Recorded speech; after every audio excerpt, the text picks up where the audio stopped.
오늘은 누가복음 강의 69번째 시간으로 누가복음 17장 1절에 10절을 통해서 우리는 무익한 종이라 라는 제목으로 하나님의 말씀 나누도록 하겠습니다.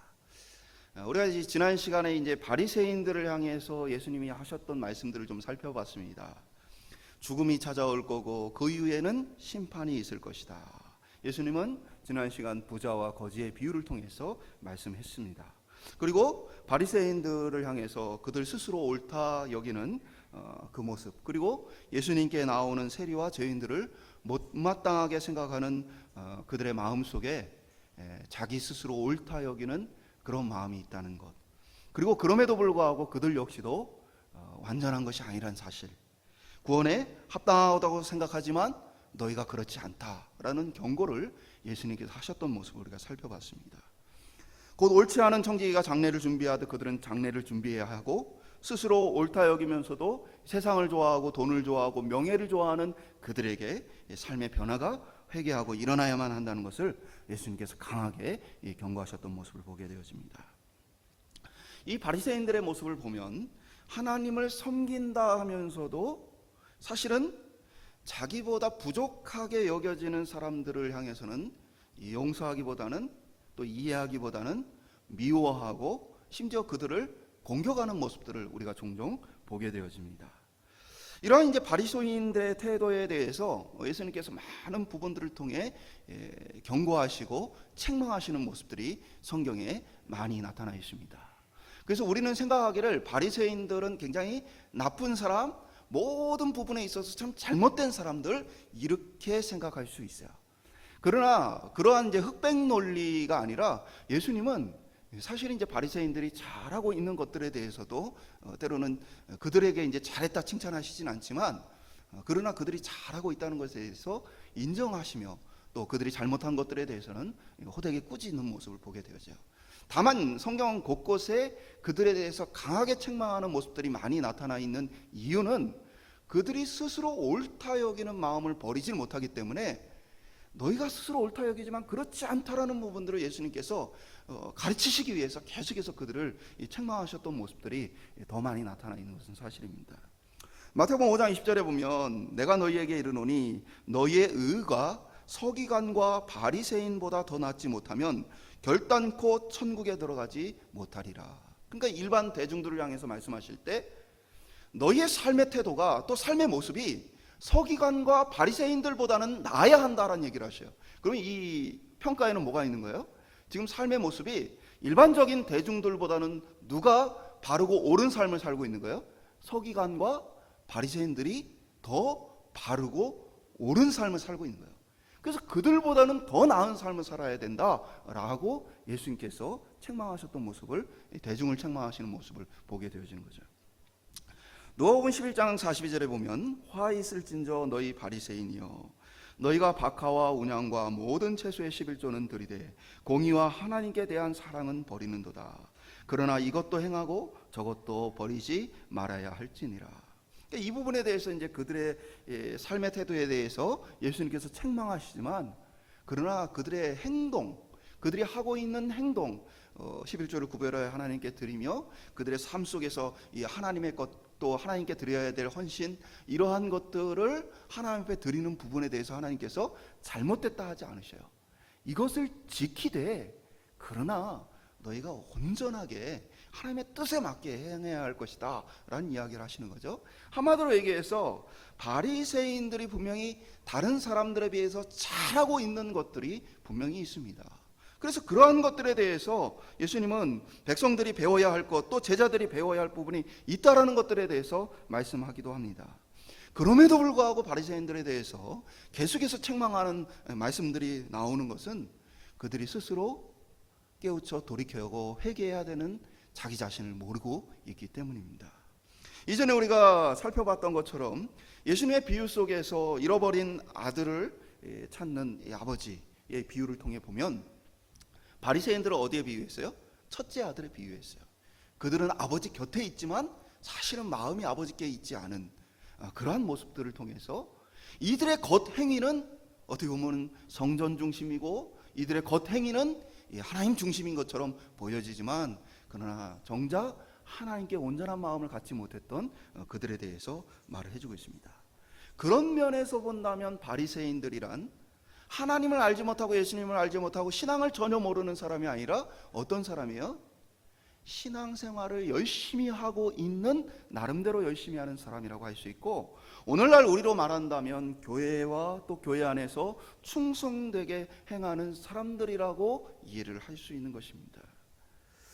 그런 면에서 오늘 예수님께서 하시는 이 말씀, 바리새인들을 빗대어서 제자들에게 하셨던 이 말씀을 통해서는 이미 주님을 믿고 또 사랑하며 고백하며 열심히 신앙생활을 하고자 하는 우리가 제자들과 마찬가지로 혹 바리새인들에게 악한 영향력이나 그들의 삶의 태도를 닮아갈까 봐 주님께서 하시는 말씀을 통해 우리가 다시 한번 우리 자신 역시도 변질되거나 착각 속에 빠지지 않도록 오늘 말씀을 통해서 우리가 어떻게 신앙생활을 해야 하는가 함께 살펴보기를 간절히 소망합니다. 첫 번째 한번 따라 보겠습니다. 예수님을 따르는 길은 우리에게 불가능하다. 예수님께서 이제 제자들을 향해서 이제 바리새인들의 모습을 따라가지 말라고 지금 오늘 말씀하시는 거거든요. 그때 이제 1절에 4절에 보면 두 가지 문제를 얘기합니다. 하나는 다른 사람을 실족하게 만드는 일, 또 하나는 다른 사람에 대해서 용서하는 일. 이 두 가지에 대해서 예수님께서 이야기를 하십니다. 그리고 이 이야기는 어떻게 보면은 더 나은 사회생활이나 더 나은 신앙생활, 교회생활을 하기 위해서라고 예수님께서 말씀하시는 게 아니라 우리가 지금까지 살펴본 것처럼 예수님은 뭐에 대해서 얘기하십니까? 죽음이 있고 그 위에는 심판이 있다. 구원에 대한 이야기를 지금 계속해서 말씀하고 계셔요. 그러한 맥락 속에서 오늘 이 말씀도 뭐하고 관련이 있는 거예요? 구원과 관련이 있는 것입니다. 구원에 합당한 삶이란 어떤 삶이냐? 오늘 예수님께서 말씀을 해주고 계신 거예요. 먼저 2절은 실족의 대상에 대해서 말을 해주는데, 그가 이 작은 자 중에 하나를 실족하게 할진대 차라리 연자 맷돌이 그 목에 매여 바다에 던져지는 것이 나으니라. 누구를 실족하게 하느냐? 그 실족의 대상을 작은 자 중 하나라고 표현을 했습니다. 이 작은 자라는 표현은 문자 그대로 본다면 나이가 어리거나 아니면 어떠한 부분에 있어서 부족한 사람이라고 볼 수 있어요. 신앙적으로 본다면 어떻게요? 믿음이 부족한 사람, 견고한 신앙적인 기준을 갖지 못한 사람이라고 우리가 표현을 할 수 있습니다. 사도 바울 역시도 이렇게 신앙이 연약한 사람에 대해서 어떻게 할 것인가에 대한 문제를 다루었는데, 우상에게 바쳐진 음식과 관련해서 이 문제를 다룹니다. 곧 우상에게 바쳐졌던 그 음식은 먹어도 관계없는 음식이다. 아무 상관이 없다. 다만 그것으로 인해서 누군가 믿음이 연약하고 신앙이 연약한 이들이 시험에 든다면, 실족하게 되어진다면 그 형제를 사랑하는 마음으로 그 우상에게 바쳐졌던 음식을 먹지 말라라고 권면을 합니다. 그러니까 먹는 것 자체는 문제가 없지만 뭐 해야 한다는 거예요? 형제 사랑을 실천해야 된다. 그것이 더 높은 기준이다 라고 얘기를 해주셨던 것이죠. 그럼에도 불구하고 우리가 연약한 이들을 배려하고 신앙이 부족한 사람들을 돌아봄에도 불구하고 사실 사람들을 실족하게 만드는 일들은 자꾸 일어나게 되어집니다. 실족하게 만든다. 그게 이제 어떤 뜻이냐면, 원래 이제 문자 그대로의 뜻을 보면 덫에 걸려 넘어지게 한다라는 뜻을 가지고 있어요. 그리고 이러한 표현은 죄에 빠지게 하거나 유혹에 넘어가게 한다라고 해석을 할 수 있습니다. 그러니까 이 덫에 유혹에 빠지게 되고 넘어지게 되어지는 것은 이제 사단의 역사죠. 한마디로 얘기해서 뭐냐면, 우리가 형제를 사랑하지 않고 그들을 배려하지 않는 것을 통해서 뭐가 틈타요? 사단이 틈타요. 사단이 틈타서 누군가를 걸려 넘어지게 하고 실족하게 만드는 일이 나타나게 되어진다는 것이죠. 사실 이제 어떤 사람들은 원래부터 어떤 신앙의 분별력이 있거나 아니면 심리적으로나 그의 내면적으로 강하지 못한 모습을 가지고 있는 분들이 사실 우리 주변에 많이 있습니다.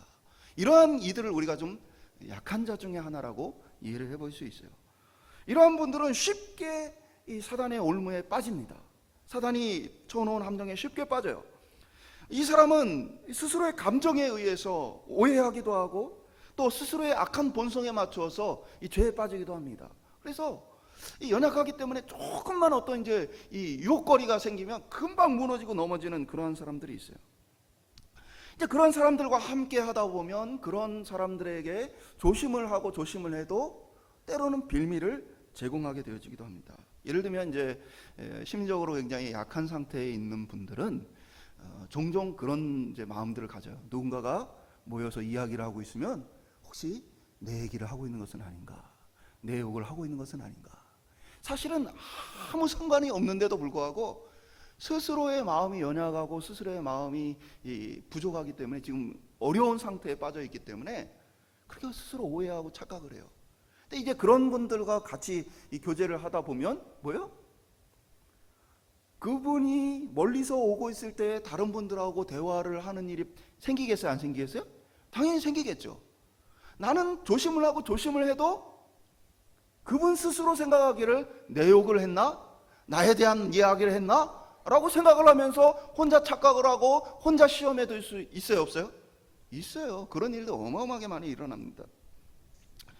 목회를 하다 보면 정말로 그렇게 예민한 사람들이 있어요. 조심스러운 사람들이 있어요. 그래서 1절을 통해서 예수님도 그러한 상황을 알아요. 그래서 실족하게 하는 것이 없을 수는 없으나 너희가 아무리 조심을 하고 아무리 배려를 해도 그러한 일이 있을 수 있다 없다? 있다. 주님도 아셔요. 그런데 그럼에도 불구하고 예수님께서 뭐라고 말씀하셔요? 그러한 행위에 대해서 차라리 연자맷돌을 메어서 바다에 던져지는 것이 낫다. 이 충격적인 얘기죠. 이런 일이 없을 수는 없어요. 일어날 수밖에 없어요. 근데 그런 일이 있으면 차라리 그냥 연자맷돌을 메고 바다에 던져지는 것이 낫다. 성경을 문자적으로 이해하고 이렇게 하시면 안 됩니다. 연자맷돌은 당나귀가 돌리는 맷돌이에요. 사람이 이렇게 돌리는 맷돌이 아니고 짐승을 통해 돌리는 맷돌로 이게 한 1톤 이상이 되어집니다. 큰 맷돌입니다.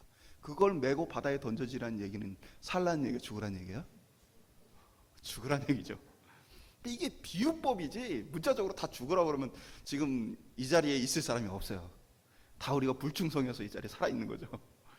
그러니까 왜 이렇게 하셨어요? 그만큼 이것은 심각한 일이고 두려운 일이다 라는 부분에서 예수님께서 말씀해 주시는 거예요. 사람들은요 남의 얘기를 하기를 좋아하고 그 남의 얘기를 하는 중에 사단이 틈타서 그것으로 인해서 많은 사람들의 마음을 빼앗아 버리기도 합니다.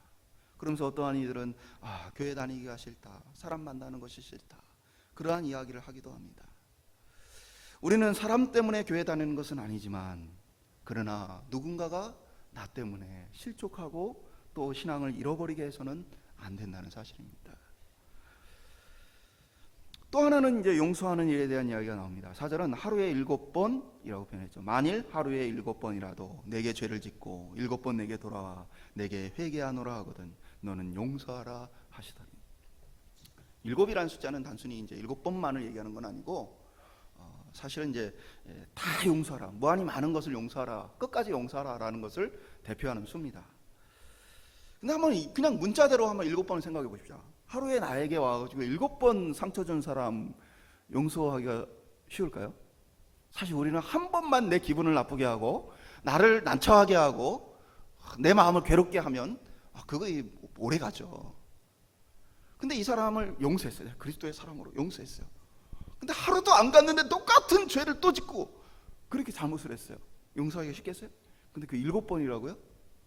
어떻게 했어요? 사실은 이렇게 막 반복적으로 죄를 짓고 반복적으로 잘못을 하고 반복적으로 회개했노라 말하지만 잘못했노라 말하지만 다시 똑같은 모습을 보이는 사람들을 향해서는 우리가 어떻게 해요?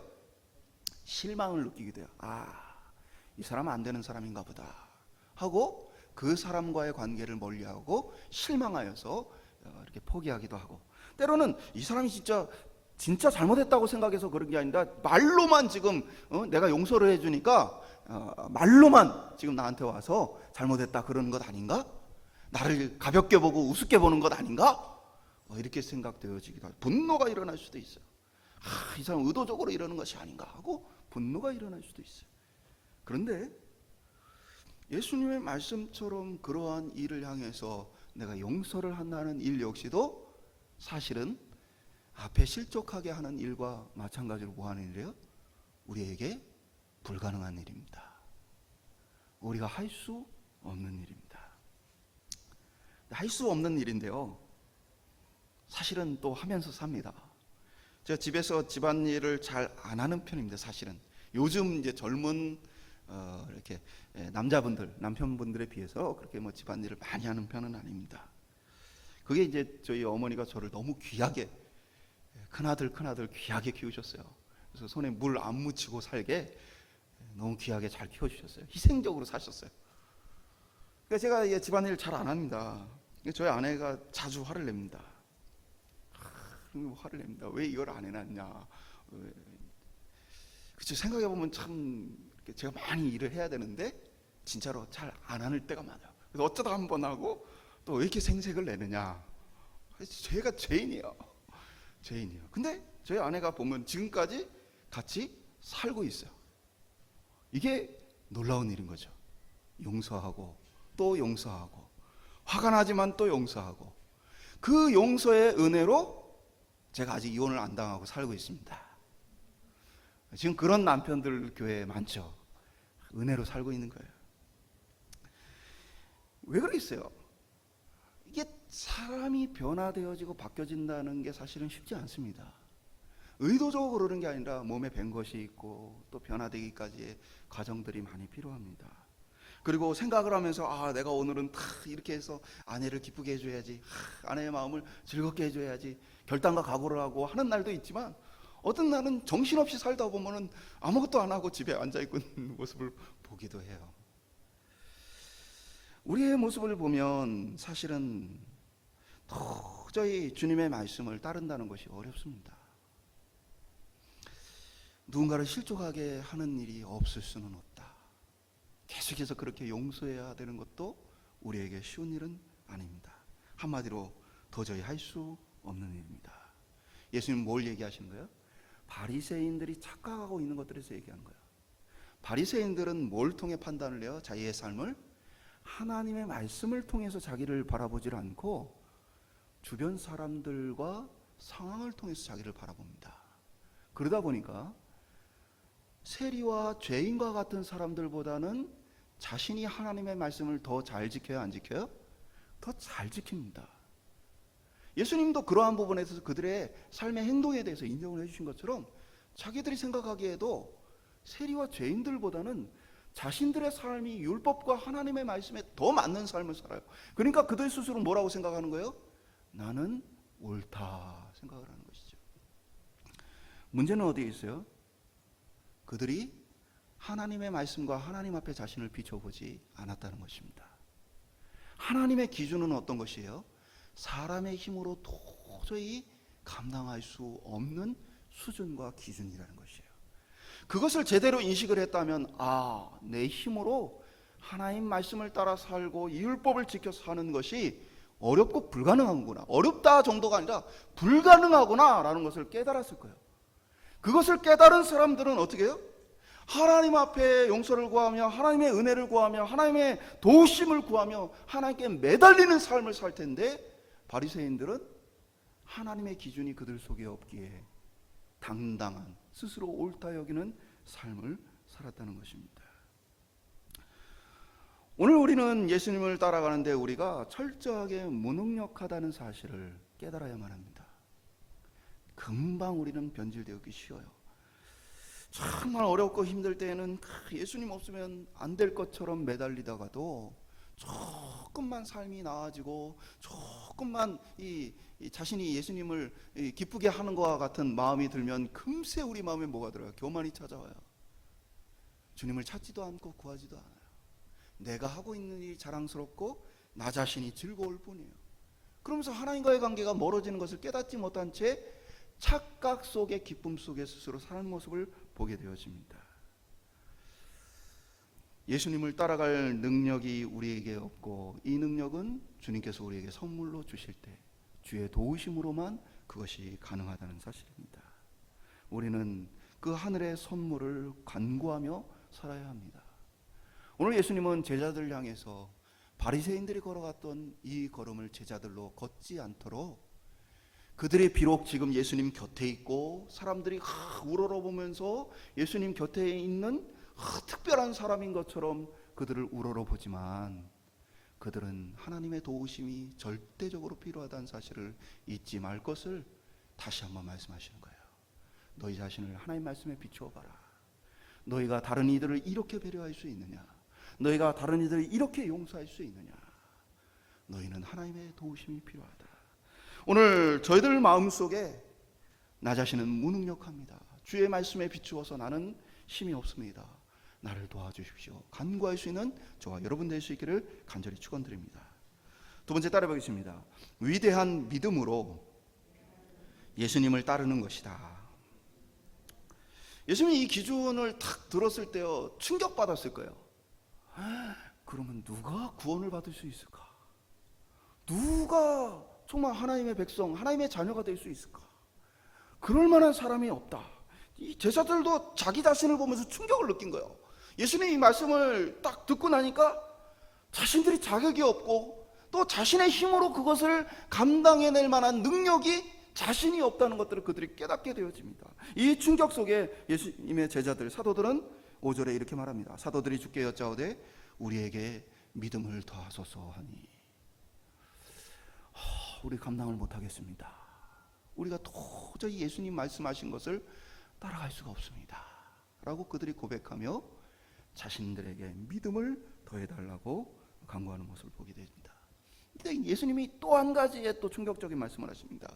겨자씨 하나만 있으면 뽕나무더러 뿌리가 뽑혀 바다에 심기어라 하면 순종할 것이다. 뽕나무는 이제 이집트 무화과를 얘기합니다. 이게 이제 이스라엘에서 나는 무화과하고는 달리 열매가 이제 맛이 없습니다. 그래서 이제 이것은 염색을 할 때 쓰는 그런 무화과를 얘기합니다. 근데 이 나무더러 명령을 하면 바다에 가서 심기게 되어진다.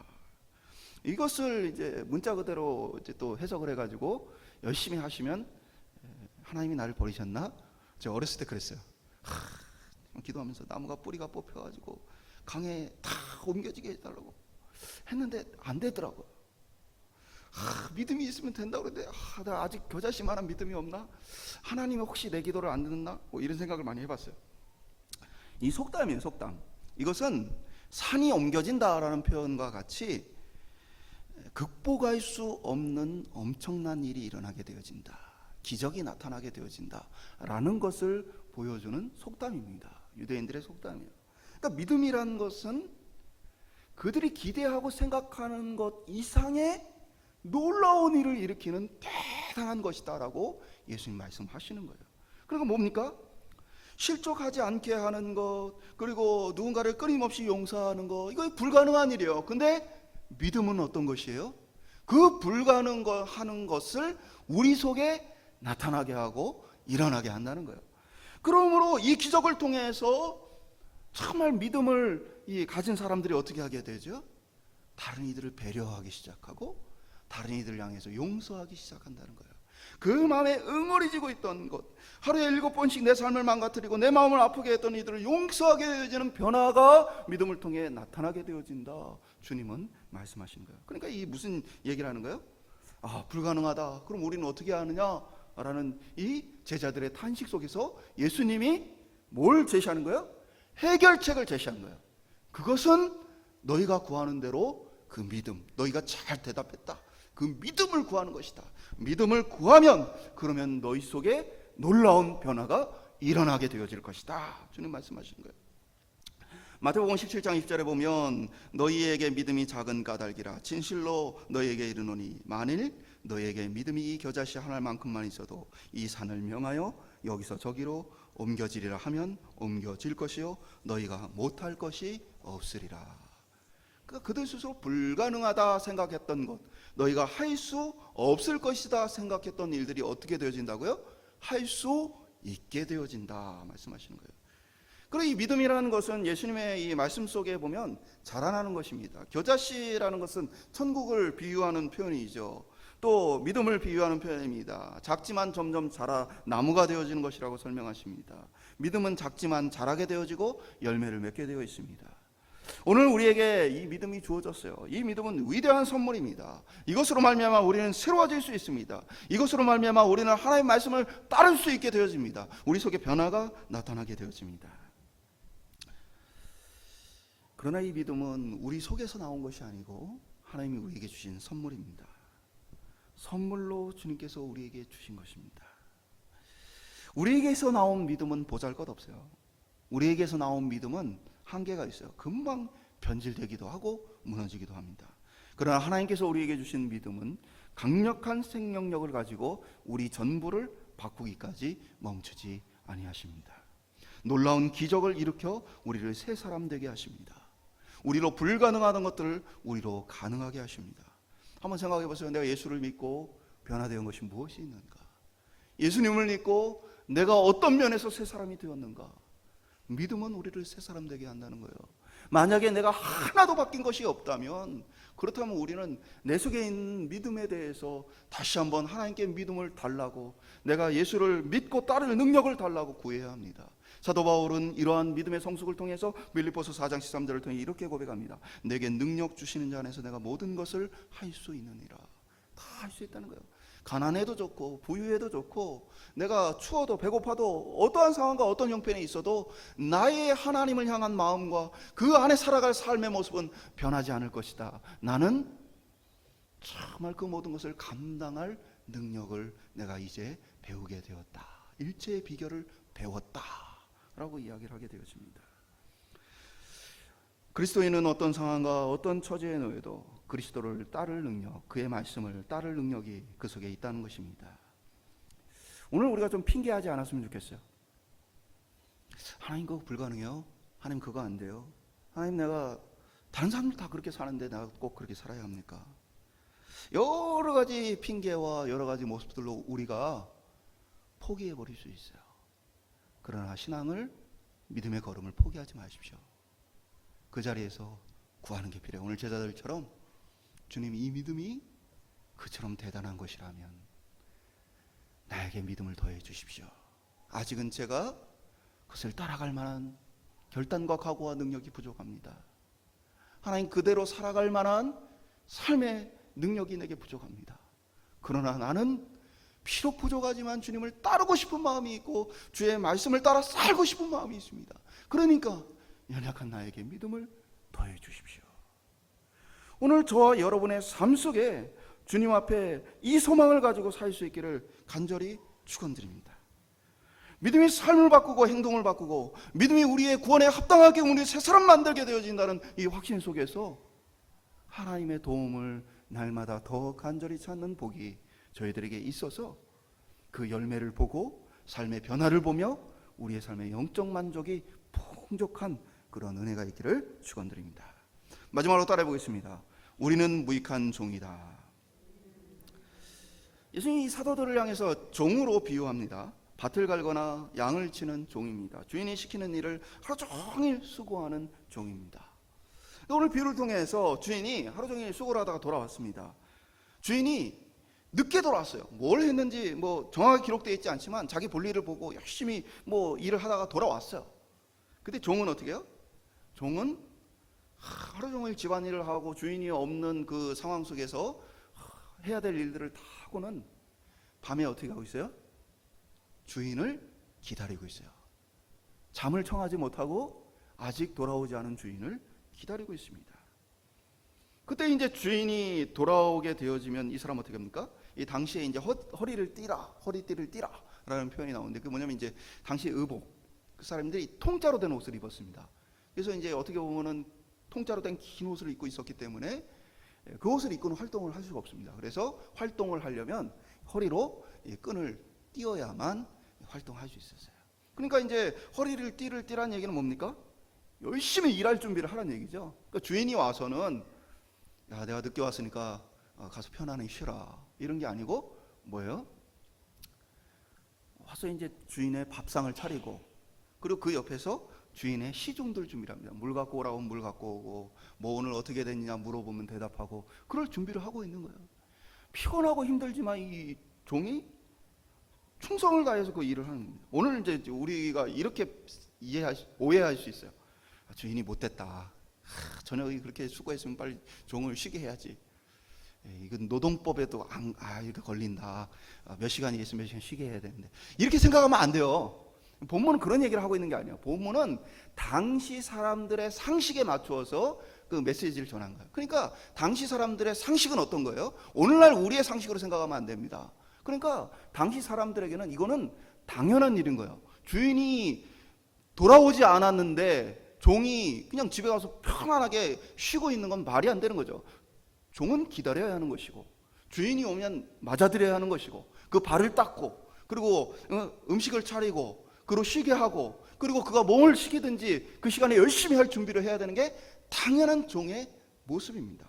예수님께서 말씀하시는 거죠. 그러면 그렇게 했다고 주인이 종에게 고맙다, 수고했다 말하겠느냐? 이것도 오늘날 상식으로 얘기하면 안 됩니다. 오늘날 상식으로 직원들에게 고생하셨습니다, 수고하셨습니다, 이런 개념이 아니는 거예요. 당시 시대의 개념은 종에게는 그것이 당연한 것이고, 고맙다 말하는 주인은 있어요, 없어요? 없어요. 이건 당시의 상식을 가지고 얘기하는 거예요. 그러니까 그것이 뭐예요? 당연한 그의 역할이고 일이라는 거예요. 그러므로 우리의 태도는 그와 같아야 한다는 거예요. 예수님이 지금 사도들을 가르치면서 사도들의 태도가 하나님 앞에서 그와 같아야 한다는 것입니다. 그러면서 심지어는 뭐라고 해야 합니까? 종들이 우리는 무익한 종입니다. 무익하다는 말은 성경이 대부분 부정적인 단어로 쓰였고, 아무 쓸모없고 도움되지 않는 존재다, 유용하지 않다라는 뜻입니다. 지금까지 밭 갈고 양치고 식사 준비하고 잠도 못 자고 수고하였는데 그들이 스스로 뭐라고 얘기합니까? 나는 무익한 종입니다. 왜 그렇죠? 내가 아니어도 다른 종들도 다 그렇게 할 거예요.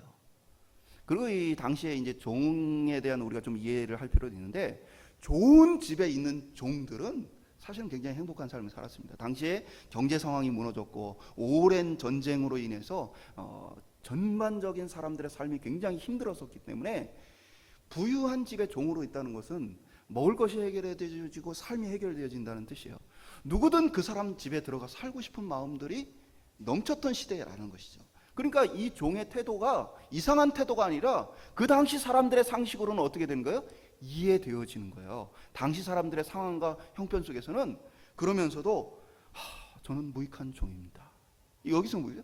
나 같은 자를 받아줘서 이 어렵고 힘든 상황 속에서 먹을 것을 해결하고 삶을 해결하게 해준 것 감사합니다라는 의미가 사실 나는 무익한 종입니다라는 이 말 속에 담겨 있다라는 거예요. 예수님의 이러한 표현은요, 예수님이 이렇게 표현한 것은 그들이 겸손하다, 종들이 겸손하다라는 의미가 아니고요, 실제로 자신의 처지를 잘 깨닫고 있음을 얘기하는 거예요. 그러니까 이게 무슨 얘기를 드리냐면요, 우리가 하나님 앞에 나는 무익한 종입니다, 감사합니다, 정말 나는 연약한 나를 붙들어 주셔서 감사합니다, 이런 표현이 겸손이라고 말할 것이 아니고 사실은 뭡니까? 자기 자신을 제대로 알면 당연히 나올 수밖에 없는 표현이라는 것이에요. 우리가 겸손해서 하나님 앞에 감사합니다, 나는 아무것도 아닌데 하나님의 은혜로 쓰임 받습니다, 이건 겸손의 차원이 아니에요. 자신을 제대로 깨달으면 이렇게 안 할 수가 없는 거예요. 혹시나 주인이 나를 너 오늘부터 자유야 해버리면 어떻게 할까? 이 세상에서, 이러한 상황 속에서, 이런 형편 속에서. 쉽게 예를 드릴까요? 제가 그림을 막 그리고 있어요. 근데 제 어린 아들이 와서 그림을 보면서 자기도 이제 함께 그리겠다고 그립니다. 그러면서 자기 멋대로 거기에 색깔도 칠하고 막 여기저기 막 모양도 그려놓습니다. 제 그림을 점점 망쳐버리는 거죠. 내 의도와 내 생각은 다 무너지고 이제 뭐 엉망진창이 되어가는 겁니다. 그런 면에서 본다면 이 아이의 그림은 뭡니까? 아무런 도움이 되지 않는 것입니다. 무익한 것입니다. 그런데 아이를 생각할 때 아이는 어떤 마음을 가지겠어요? 야, 내가 이 아버지를 도와드렸다, 아버지에게 내가 큰 도움이 되었다, 그렇게 생각을 하겠죠. 도움은 능력이 부족한 사람에게 베푸는 것입니다. 하나님과 우리의 관계를 본다면 하나님께 우리가 도움을 드릴 만한 관계가 아니라는 사실이에요. 하나님 우리의 도움을 필요하지 않습니다. 하나님은 완전한 분이십니다.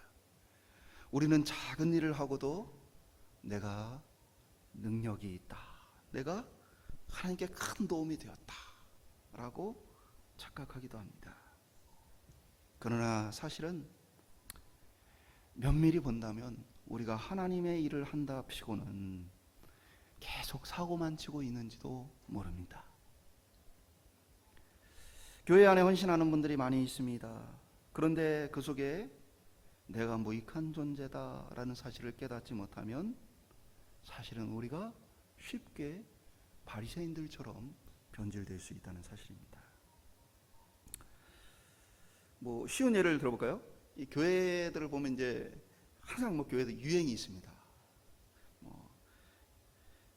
강대상을 보면 요즘에 이제 크리스탈 강대상 한 교회들이 많습니다. 그러면서 한 10여 년 전부터 그렇게 바꾸는 교회들이 많이 있었어요.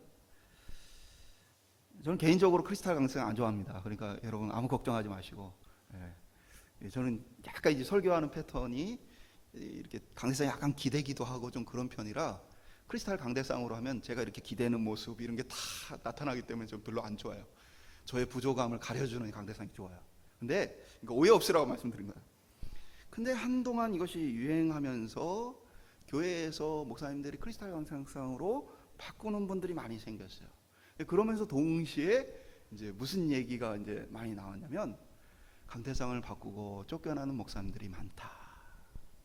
왜냐하면 이 강대상이라는 것을 이렇게 놓게 될 때 많은 교회들이, 많은 분들이 헌신을 통해서, 자발적인 헌신을 통해서 그거를 이제 이렇게 드렸는데 어느 날 그냥 싹 바뀌어 버리니까 이렇게 상처받은 마음 속에서 목사님을 향해서 마음을 확 닫아버리고 그런 갈등들이 또 쌓이고 쌓여서 목사님들이 쫓겨나게 되는 경우가 많다.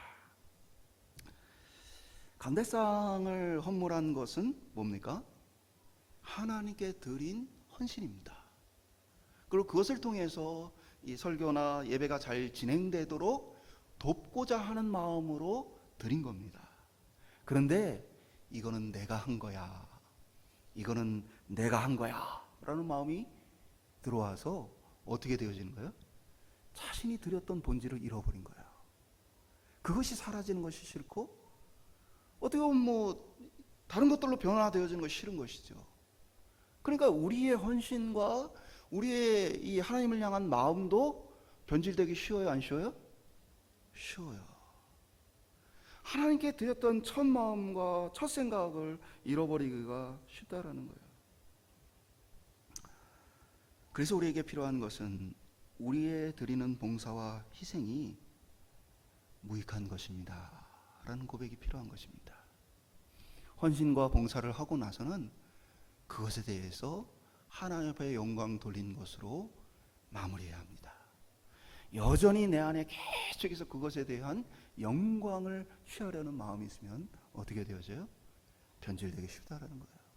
마치 바리새인들이 남들보다는 더 거룩한 삶을 살고자 애쓰고 실제로 율법과 계명을 지키고자 나름대로 애를 썼지만 주님께 인정받지 못했던 것처럼 어떻게 보면 우리의 헌신과 수고 역시도 그럴 수 있다는 것입니다.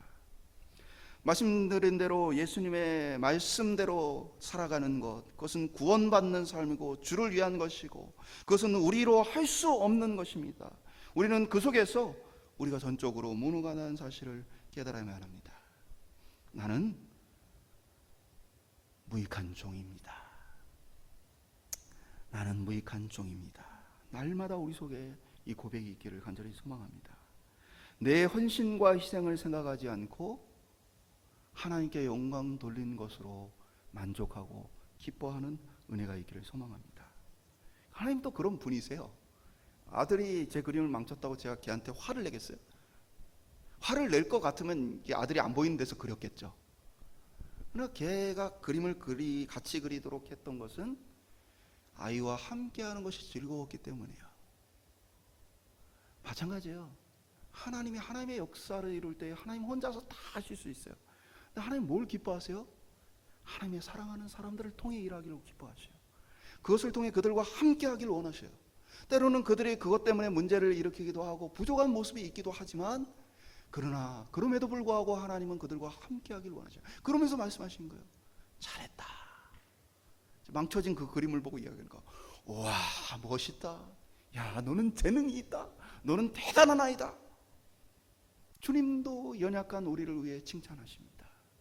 우리가 스스로 내가 잘했다, 내가 스스로 영광을 취하지 않아도 무엇이 있어요? 하나님이 우리를 향한 사랑과 인정이 있다는 사실이에요.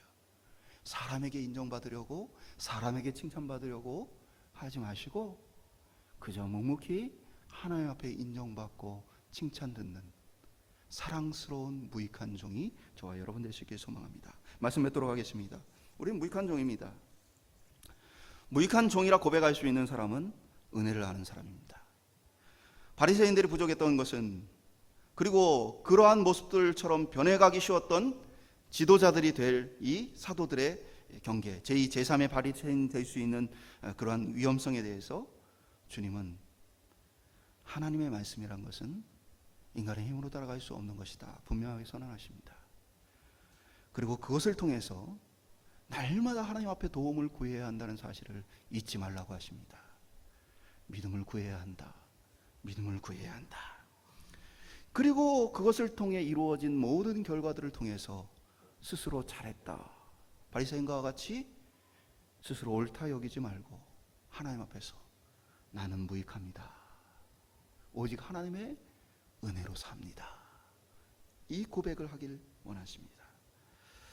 오늘 저희는 겸손해서 하나님 앞에 감사하다 고백하는 사람들이 아니라 하나님의 진짜 은혜를 깨달아서 나의 무능함을 깨닫고 하나님의 온전한 완전한 그 기준을 깨달아서, 그리고 그 믿음의 능력을 깨달아서 하나님 앞에 전적으로 항복하여 하나님의 은혜로 삽니다.